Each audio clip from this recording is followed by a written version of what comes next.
Welcome back to another video on SEBI Grade A exam preparation from Finance MCQ. I am CA Pritam Singh Sangwan and today we will be discussing some of the important MCQ questions from Companies Act, which is part of your technical syllabus. And friends, this technical syllabus is of 100 marks in phase 1 and it has 2/3 weightage in phase 2 of your SEBI Grade A exam. And friends, you can find entire technical syllabus of SEBI Grade A exam chapter wise, topic wise on Finance MCQ website in MCQ question format. You can visit the website and practice entire technical syllabus there. I have put the website link in the description box below. So let's begin and try to solve the MCQ questions along with me. Question number 1. Maximum number of members allowed in a public company is A. 200, B. 1000, C. 5000, D. 10,000, E. Unlimited. Yes, what's the correct answer? It's option E. Unlimited. Friends, there is no limit on maximum number of members in a public company.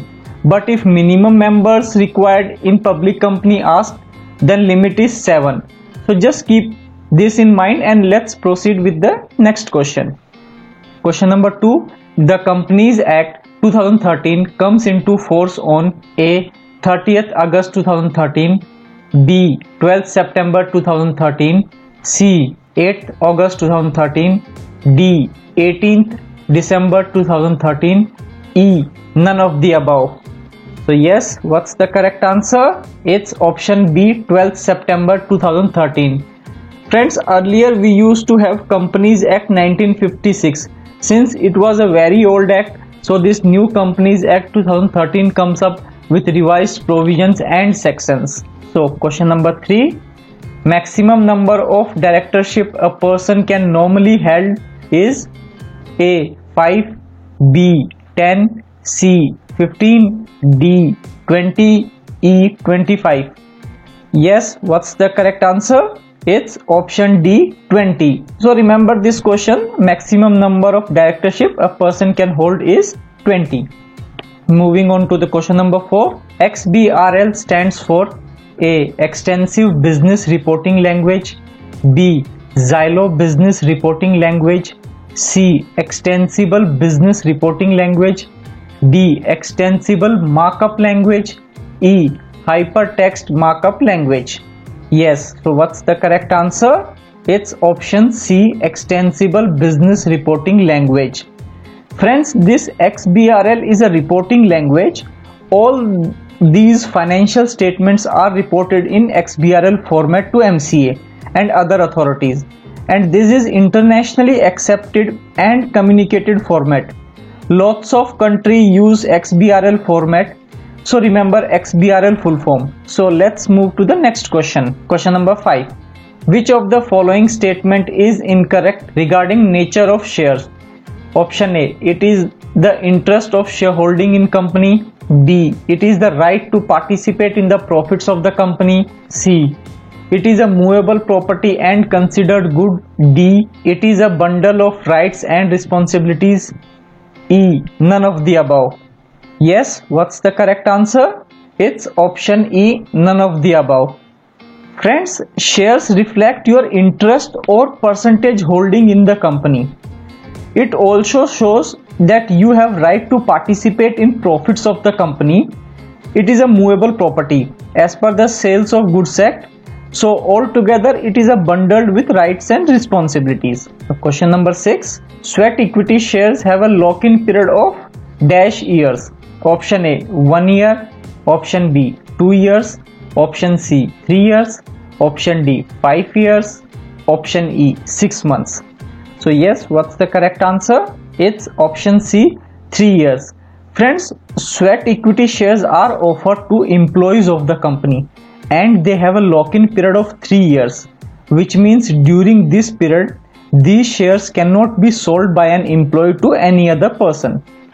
So moving on to the question number 7. Which of the following rights will not be available on employee stock option plan till the option is exercised? Yes, the options are option A, no right to receive dividend, Option B, no right to vote. C, no right to attend annual general meeting. D, all of the above. E, none of the above. So yes, what's the correct answer? It's option D, all of the above. Friends, if you all noticed, all the mentioned rights are entitled to shareholders of the company, and since ESOP is not yet issued, they are not shareholders yet. Hence, none of the rights are available with them at present. So moving on to the next question. Question number 8. Dash means a prospectus which do not include complete particulars of quantity or price of securities therein. Option A, deemed prospectus. Option B, shelf prospectus. Option C, red herring prospectus. Option D, abridged prospectus. Option E, any of the above. Yes, what's the correct answer? It's option C, red herring prospectus. Friends, it is a preliminary or the first prospectus that is submitted by the company, and it does not have details of number of shares or price at which it is to be issued. And regarding deemed prospectus, shelf prospectus and abridged prospectus, you guys tell me in the comment box meaning of all these prospectuses. So let's move to the question number 9. Question 9. Unclaimed dividend amount along with interest accrued thereon for dash period shall be transferred to Investor Education and Protection Fund. Option A, 2 years.